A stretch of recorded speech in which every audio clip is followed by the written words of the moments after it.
दुसऱ्या दिवशीच्या नंबरसाठी बस स्थानकासमोर उभ्या करून ठेवलेल्या 2 काळी पिवळी मॅजिक वाहनांना अज्ञात इसमानं पहाटेच्या सुमारास आग लावून पेटवून दिले।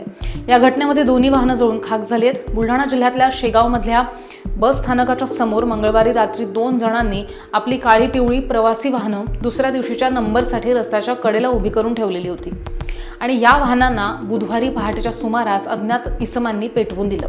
या घटनेमध्ये दोन्ही वाहनं पूर्णतः जळून खाक झाली आहेत। कुटुंबाचे उदरनिर्वाह चालवण्यासाठी ज्ञानेश्वर लिप्ते आणि इम्रान खान ह्या प्रवासी वाहन चालवणाऱ्या चालकांवरती आता बेरोजगारीची वेळ आली आहे। मागच्या काही दिवसांपासून बस स्थानक परिसरामध्ये चोऱ्या आणि वेगवेगळ्या अवैध व्यवसायांना ऊत आलंय आणि त्याचाच हा परिपाक असल्याची प्रतिक्रिया ह्या भागातल्या नागरिकांनी व्यक्त केली आहे।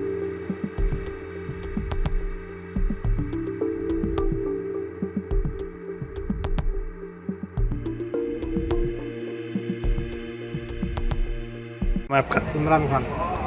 क्या घटना हुई रात में? हमने रात में मंगल की वजह से बाजार की वजह से इधर गाड़ियाँ लगाए। हाँ। गाड़ियाँ लगाने में फिर 10 बजे हमने चक्कर मारे तो कुछ था नहीं। फिर सुबह सुबह किसी ने जलाया गाड़ियाँ। अभी क्या डिमांड है आपकी? कुछ भी नहीं, जो हमारा नुकसान हुआ प्रशासन से ये मांगी है कि हमारा रोजी रोटी उस पर ही है, कुछ ना कुछ हमारे लिए करा जाए। तुमचं ज्ञानेश्वर वामनराव लिप्ते। काय झालं?